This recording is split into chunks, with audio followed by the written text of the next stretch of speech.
was singing in the shower one day when he realized it, his voice coming from two places at once. It wasn't an echo. No one else was in the bathroom with him. He stepped out of the shower, towel drying himself, and the voice followed him. It was then that he knew something was terribly wrong. It was about 11 a.m. on a Saturday when Thomas had the weirdest thing happen to him. He had just gotten done washing his hair and face when he turned the water off. That's when he heard his own voice in the shower stall next to him. He stopped and froze, listening intently. The voice started again, and this time he could make out the words, "I love her so much." Then the voice stopped as abruptly as it started. Thomas stood there for a moment, thinking he'd imagined the whole thing. But then he heard the voice again. This time, it was singing the chorus of one of his favorite songs.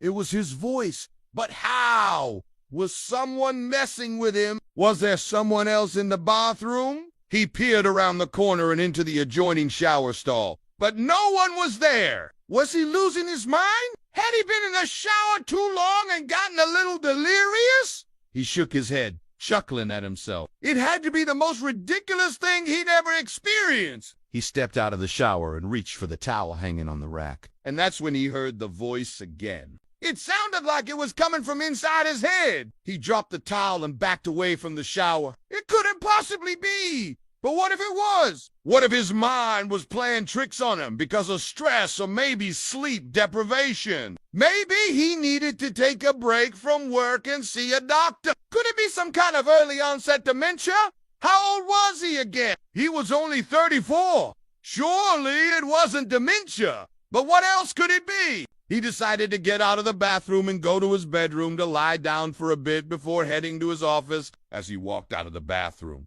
he could still hear the voice. It was following him. He stopped in his tracks and turned around. The voice was coming from everywhere and nowhere at the same time. He went back to the shower and looked in the adjoining stall again. There was no one there. He could hear the voice now clearly and distinctly. It was humming the tune he'd been whistling earlier in the week. What was going on? Why couldn't he see anyone? Where was the voice coming from? Was he having a stroke? Should he call 911? The thoughts raced through his head like a runaway train. Suddenly, another thought struck him. His wife, Anna, was in the hospital giving birth to their baby girl. Their son, Thomas Jr., or Tommy, as they called him, was staying with his grandmother for the week. So it was just him in the house. There was no one else who could have possibly been in the shower. He pulled out his cell phone and dialed Anna's number. She picked up on the second ring. "Hey, honey," she said. Her voice was weak but happy. "How's everything going?" he asked. "Oh, great. We're expecting the baby any minute now," she replied. "That's wonderful news," he said. "Can you talk?" "Yeah, everything's fine," she said.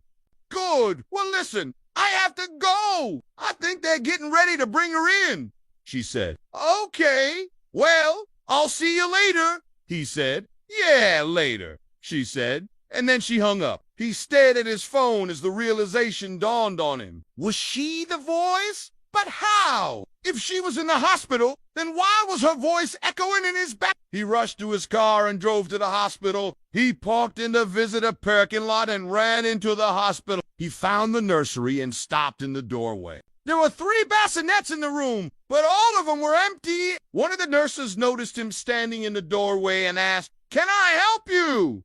"Where's my baby?" he asked. The nurse checked the computer in front of her. "You mean your daughter?" "Yeah," he said. "She hasn't been born yet. Your wife is in labor right now," the nurse said. "Oh, okay, sorry to bother you," he said. He left the nursery and headed back to his car. He sat in the driver rest seat for a few moments, trying to figure out where the voice was coming from. It was faint now, but he could still hear it. He got out of his car and went to the trunk. He opened it and saw his guitar case. He pulled it out and opened it. He took the guitar out and brought it with him as he went back to the hospital. The nurse at the front desk stopped him again.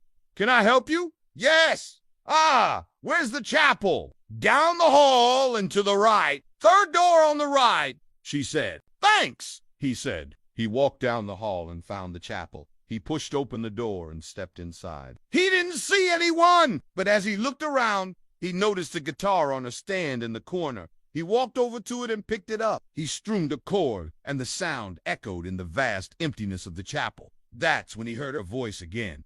"I love you so much." It was coming from the guitar. Or was it? He closed his eyes and listened intently. It was his guitar. The sound of his voice was being amplified by the wooden frame and resonating through the body of the guitar. But how could his guitar be in the bathroom at home and here in the hospital chapel? He looked at the guitar in his hands and then at the empty chapel.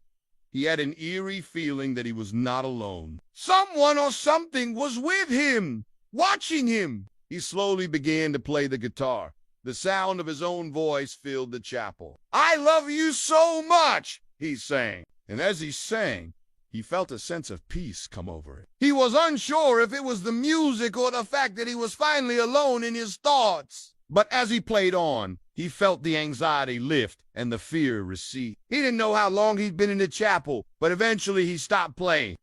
He set the guitar down on the stand and walked out of the chapel. He drove home slowly, lost in thought. When he got home, he went straight to the bathroom to check the shower again. It was empty. He could still hear the voice faintly, but now it was his own voice.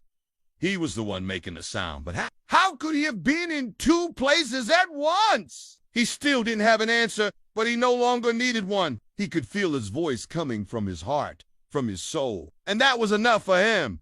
He went to his bedroom and lay down on the bed. He closed his eyes and drifted off to sleep. He dreamed of his wife and children. He dreamed of love and happiness. And in his dream, he heard the voice again.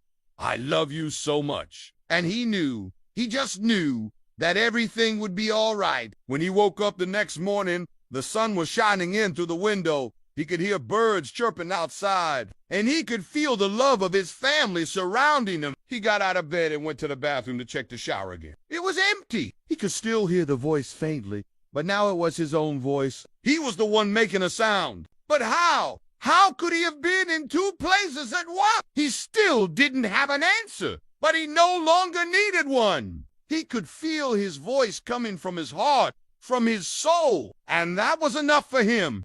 He went to his bedroom and lay down on the bed. He closed his eyes and drifted off to sleep. He dreamed of his wife and children. He dreamed of love and happiness. And in his dream, he heard the voice again. "I love you so much." And he just knew that everything would be all right. Now, after hearing this man's story, please tell us in the comments, what do you think happened to him? And if you want to hear more interesting stories, stay tuned.